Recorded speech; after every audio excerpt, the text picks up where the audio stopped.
Hey guys, Sneaky Snake here, brothers in arms, World of Warships, and today's video we're going to take a look at a pretty sweet game that I had in the Kid, the Tier 8 Premium American Destroyer. I'm divvied up with my buddies Professional Noob and Static, and they're playing in the Amagi and Wichita respectively, the Tier 8 Japanese battleship and American Premium Heavy Cruiser, and we're playing some domination here on the map, Two Brothers. So, really quickly, before we get into this replay, I believe this took place on Wednesday. I was able to get about 8 or 9 games in with my buddy Static. If you haven't checked out his Twitch, well, you need to. Twitch TV/Static the Warmonger. He's been streaming now for, I think, a little bit over a year, maybe a bit longer. I'm not 100% sure, but he's got a nice, good chunk of followers on Twitch. He also has a pretty sweet Discord channel as well, so I'll put the link down below if you want to go check out some awesome ships commentary. Once again, that is Twitch TV/Static the Warmonger. So anyway, this was one of the games that we had last Wednesday. I think that's what I said. I don't know. And it's in the Kid. So the Kid is a pretty darn good destroyer at Tier 8. And there are a lot of good DDs at that tier. So to put it at the top of the ladder, it's definitely got a lot of things going for it. Really quickly, the skinny with this ship, well, it's an American destroyer that, for whatever reason, gets access to a heal. So you can go in and deal a lot of damage and still have some healing capacity to be able to build your HP back up and then go back in and be able to take care of business. And that's exactly what this thing can do in and around the caps. This is one of the better cap contesting and cap fighting destroyers in the entire game, tier for tier, let alone at tier 8 or just the high tiers. And it's got a lot going for it. You got the American smoke screens, which lasts for 30 seconds, at least on the deployment, so you can make those very large smoke screens that are able to cover your teammates and friendly ships. Obviously, like I mentioned, you have the heal. You also have defensive AA, and it does have a pretty good AA suite for a destroyer. So even in today's carrier rework with, all the hot fixes and stuff, it still provides some pretty good performance in that regard. And of course, it has those 127mm guns that fire very, very quickly, and you do get 5 of them. This is, after all, a Fletcher hull. And you can see here that I am opening up at about 9 kilometers away from the enemy Edinburgh. I'm not sure if he has smoke or radar. Of course, I got to wait to see what he does. But now that he does go undetected, I'm going to turn a little bit to the right and drop my torpedoes downrange at him. The torpedoes on the Kid are rather underwhelming. You only get 1 set of the Benson torps, which do have decent range at 9.2 kilometers, but they only have about 55 knots worth of speed.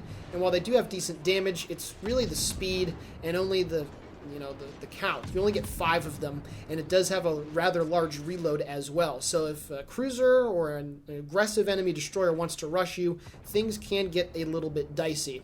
Anyway, torps are going down range at the last reported position of the Edinburgh, and I also deployed my smoke screen, so not only does my Amagi friend, but also a North Cal, a Mahan, and a couple other ships behind, they have that nice concealment, hopefully, to be able to move in to the capture point. You can see I'm now opening up fire, on the Massachusetts. Those torpedoes will be entering this smoke screen any second now, and hopefully we'll be able to snag a couple torpedo hits on that cruiser. You can see that I am shooting, trying to draw his attention, which I exactly am, and 2 torpedoes slam home into the Edinburgh as I pick up the first blood and kill that Tier 8 British light cruiser. So we're up to about 30,000 points of damage, and I'm going to continue to fire in open water at the enemy Massachusetts. It might seem like a pretty risky thing to be doing here, but that guy has a lot more on his plate. A lot more of my friendly ships are closer to him, so I feel pretty confident just trying to get some cheap damage here and there, I do have my Des Moines captain on my Kid, and that might sound a little strange, but I really like to play it with the Des Moines captain so that you can really buff the AA potential that this ship has. So obviously BFT, AFT, AA Guns Mod 2, all that good stuff. And I really don't care too much because, even though I don't have Last Stand, of course, well, as long as you play a little bit further away, you can do that. And I've played American Destroyers so much that hitting those shots at range with these 127s is not too difficult for me anymore. Obviously, it still is to a degree, objectively, but I don't mind doing it. Anyway, I'm now switching my fire here to the enemy kid who is in and around the A cap. Hopefully, we're going to be able to get this secured for our team, and we should be able to. That enemy Massachusetts is causing a bit of a headache right now for our friendly North Carolina, who just got whacked and then killed off by the fires from the secondaries, but we are going to be able to get this cap for our team. It's 429 to 405, so being able to get this one in control for us is going to give our team the same number of controlled caps as they are, so we will retain the points lead that way. Now, as you take a look at the mini-map, there is an interesting development going on. As you can see right in the middle of the, I guess the channel that goes down the center portion of the map, well, it is Two Brothers after all, and it wouldn't be a proper Two Brothers game without some idiots that want to rush down the middle at, well, somewhat the start of the game. So, yeah, there's a North Carolina, there's a Massachusetts, and there's a Cleveland in there. So we're going to try to go in there and see what we can do. This enemy kid is trying to run away. I do hit him with yet another shell as he goes down to 400 hit points, but then Noob does manage to get the kill secure on that guy. So the route is completely open. 3 enemy ships have been destroyed, and as we look at the minimap and count, we can see that, well, all of them are accounted for. There's actually 4 in the middle channel with the Mahan. There's 4 over at the D cap, and there's that Massachusetts that's getting chased down by the friendly Mahan. So we know that the sea lanes are completely clear and open as we're going to make our way over there, and we're going to see what we're going to be able to do. Now, of course, as I mentioned, only having 5 torpedoes kind of sucks, and I am not going to kill the Massachusetts with a full torpedo salvo, and most likely that North Carolina that's in there as well, whenever he appears, he's going to have a lot of hit points too. See, he's basically at full health. So I'm not going to be able to kill those guys outright, but I will be able to come up and surprise them from behind and hopefully cause a lot of damage and see what I can do. Now, this engagement that's also going to happen coming up is very important because destroyers, they do indeed have very small smoke penalties, or I'm sorry, not penalties. They have very small smoke detection ranges while shooting inside of smoke, and you're going to get a nice little glimpse of that here. As we all know, ships in the game a long time ago, you could fire in smoke, and unless something was within 2 or 3 kilometers, depending if they had that one skill on or not, I don't remember. The target acquisition equipment, that's it. You could shoot in smoke and not get spotted. Well, now, obviously, it's been in the game for a long time. You can't just sit in smoke and not be detected.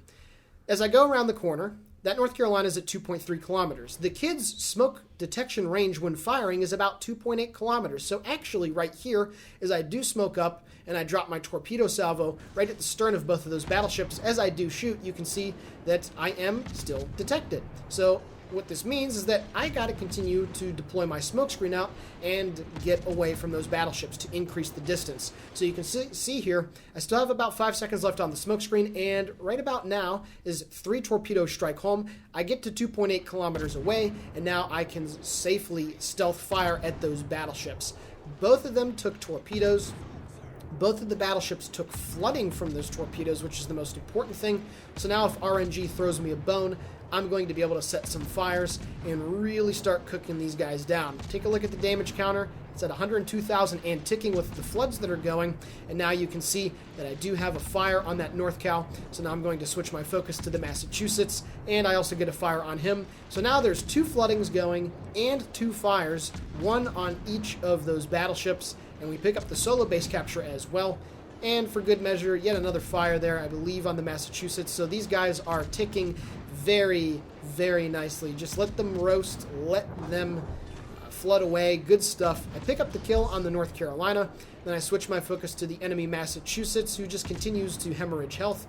I'm now actually switching back to the other Massachusetts that decided to make his way back towards the A cap, but he's only on about 12,000 hit points. And once again, I have no problems, no fears opening up on that guy in open water because he's not paying attention to me and there's other things going on.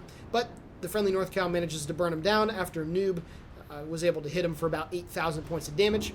That mast that's now in the channel continues to burn and flood and all that. I pick up the high caliber, and as you lost track of the damage counter, I did about 50,000 damage and still ticking on all of those ships that were flooding and on fire. So in the right situation, well, unfortunately for that guy, he was in a terrible spot. I don't know why people decide to go down the middle. I guess everybody's seen Flambass's video on it, or I think he's actually done it a couple times, and they think, well, why not us? And it just never really works out that way. So, snap of a finger, about 50,000 plus damage dealt with the torpedoes, the flooding, and the fires that I set. And I've racked up a very impressive damage count here in the Kid. And of course, with the rate of fire, this kind of stuff you are able to do with the guns if you get into a situation where you can really take advantage of that DPM. And indeed, in chat, just Flambass that. Everybody knows it's kind of a meme now on Two Brothers, but you're pretty much going to find it every game. There's always that one guy or girl that's like, you know what, let's test my luck, and it usually never works out. Anyway, we're at the point of the game where, well, we really can't throw this away. Noob manages to kill the Shiratsuyu, so all the enemy DDs are dead, and there is this North Cow that is pushing in, just as he gets detected because the Cyclone's going, and, well, I really don't care. I still have a lot of hit points. I still haven't used any of my heals so far in this game, so now I'm going to switch to Armor Piercing, and once again, another example, you saw this in Robin's replay yesterday. Using Armor Piercing on battleships and cruisers at sub 7 kilometers will give you very consistent, very good damage. Every single one of those salvos has been over 1,000 damage, with some of them approaching 2,000. And you can see just how quickly this North Carolina is losing his hit points. And with the next salvo goes in, I managed to kill him off for about 1,000 HP as I frag that Tier 8 American battleship. I get up to 163,000 points of damage, and now Newbie is on the decap, so he's just trying to finish off that enemy Wichita. So with this replay, what you guys saw, good use of the DPM, good use of the torpedoes, which is something that you really can't take advantage of too much with the Kid, but when you do have the opportunity to use it, you definitely need to be able to be accurate with those torpedoes. And then of course using the concealment, the stealth, the maneuverability, just everything about the Kid. It's a very powerful destroyer, and I was able to take it through its paces in this game and have a very good result. So with that being said, let's take a look at the post-battle results. Alrighty guys, taking a look at the post-battle results, 1,078,000 credits received and over 10,600 total experience earned. This was my first win of the day. I picked up Confederate, High Caliber, and First Blood, dealing 163,000 points of damage off of 226 shell hits and 5 torpedoes. I sank 3 enemy ships, set 7 fires, 6 base defense ribbons, 1 assisted base capture, and 1 solo base capture. Taking a look at the team score, 2,516 base XP. To be honest, I thought that was a little low. I figured it might be a little higher than that, but doesn't matter. Still managed to finish top of the board. Noob came in second with 2 kills and 2039 base XP, and then Static with 2 kills of his own and 1567. So we certainly were able to have a very good result in this game. And then taking a look at the detailed report, 54k with the main battery, 50k with the torps, and 57k with the fires and the floodings. Almost had a wither on those guys, but that's a-okay. And you can just see the damage that was dealt. The Massachusetts ate about 39,000. The North Cow, 63,000, which is just crazy. So very good stuff right there.